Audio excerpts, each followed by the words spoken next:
Des conseillers toutes noires vêtus observant une minute de silence en mémoire des victimes de la catastrophe survenue récemment au quartier Mbankolo.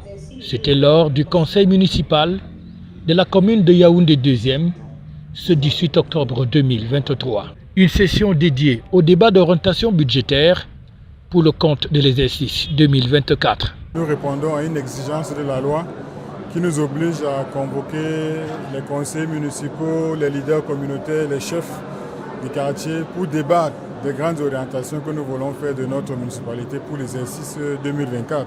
C'est à ce titre qu'il y a donc eu cette session du conseil municipal consacrée uniquement aux orientations budgétaires que nous voulons donner à notre municipalité pour le prochain exercice.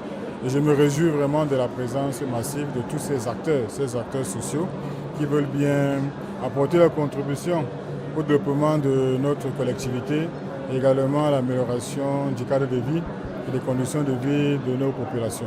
Il était question pour l'exécutif communal que conduit le maire Aïssi de présenter aux conseillers municipaux quels sont les différents axes qui vont constituer le budget qui sera présenté en 2024. Occasion donc pour les conseillers municipaux de poser des questions en vue de voir un peu plus clair sur le prochain budget de leur municipalité. Vous savez très bien l'actualité qui prévaut dans notre collectivité avec le sinistre de Mbankolo. Donc forcément la question liée à l'habitat, au logement social a été évoquée par certains conseillers municipaux. C'est donc l'occasion pour nous de nous pencher et de nous projeter. Qu'est-ce que nous pourrons faire dans notre municipalité pour réduire ces effets néfastes du logement social, de l'amélioration de l'habitat au sein de notre municipalité.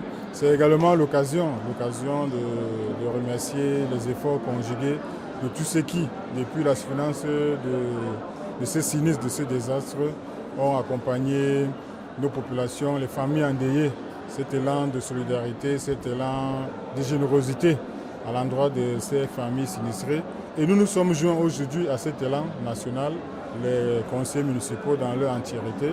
Nous avons contribué à hauteur de 1,5 million pour accompagner les efforts du gouvernement pour accélérer et faciliter le recasement de ces familles fortement sinistrées. C'était une session à laquelle prenait part le représentant du préfet du département de Foundi, du représentant de la maire de la ville de Yaoundé, ainsi que du représentant du ministère de la décentralisation et du développement local. Cerise sur le gâteau, au cours de cette session, le maire Yannick Aïssi a reçu un prix de l'excellence managériale pour l'exercice 2020 dédié par des journalistes qui œuvrent dans le domaine de la décentralisation.